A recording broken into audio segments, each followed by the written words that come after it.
Scanning for audio. Hello and welcome to a Tin Dog podcast.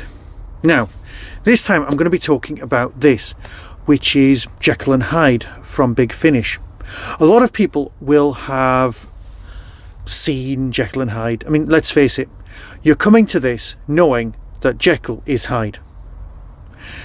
When the original novella was published in 1866, apparently Robert Louis Stevenson, there's two stories about it being written. The first one is that he wrote it and then showed his wife.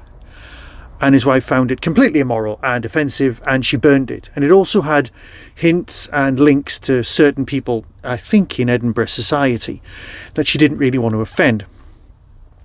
So she burnt the manuscript. And then he rewrote it and got it published, and it became the famous Gothic novella. It's not a hugely long story, which is a bonus.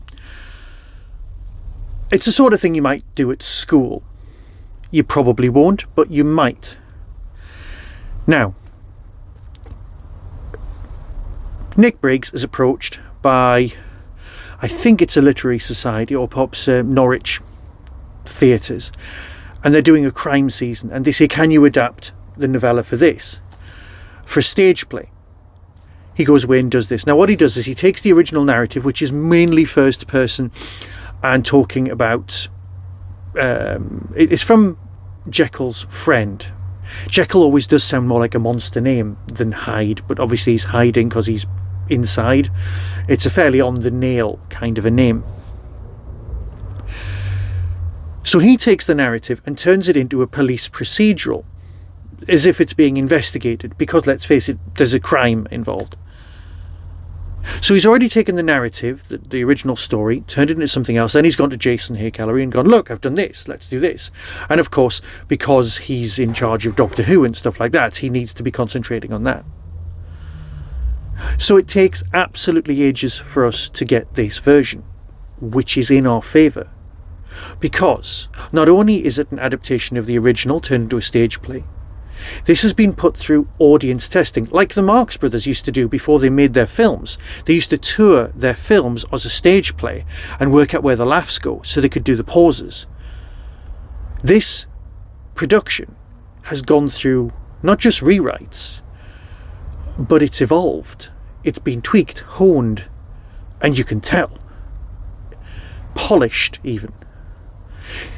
We've got what could arguably be one of the most faithful, yes, deviant versions of this story. If you're studying this at school, get this version, because it's perfect. Yes, as an audience, we're bringing the baggage. We know Jekyll is Hyde, as I said. But that's all right, because what you're doing is you're developing, you're seeing the story unfold. It's practically Lovecraftian in the sense of the onion peel. Each layer reveals something new about the story and it moves on. There was a faster version of the Jekyll and Hyde story as a role-playing game at some point, which was very good. Dr. Jellicle, I think it was. But that's beside the point. This is not Doctor Who. There's a lot of people in this that you recognise, voices that you've come across and go, oh, I know that, from other Big Finish performances, which is absolutely superb. So is it good? Yes. Will you possibly just not get this because it's not Doctor Who, it's not main range, it's not, oh, and I've only got limited funds and things are a bit tight at the moment? Possibly. You're missing an absolute treat if you don't get this.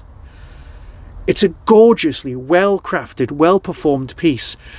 And as I said, utterly polished, genuinely well thought out and well presented. I absolutely loved this. Yes, there's the film versions and the TV versions, and it's one of those stories that just keep coming up because it's about the person inside, the id, the ego, all of these things that can be laid on top of this particular story that have come much later.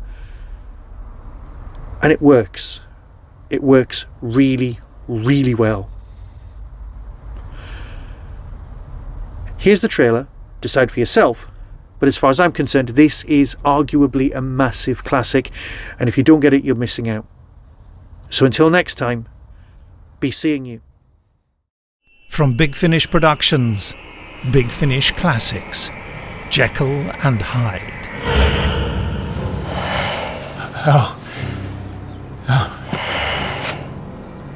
Satisfied.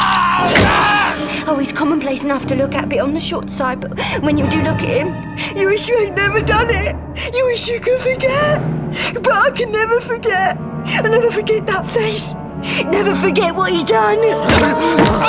Do not see, sir. They mean to take your life. You are a liar, sir.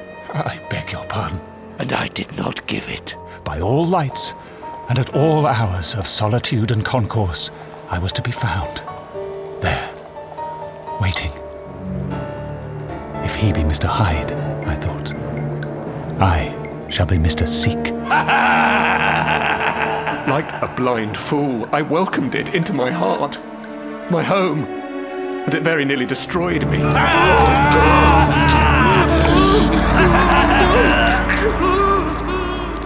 Thank the Lord, I am rid of it. Big Finish, for the love of stories.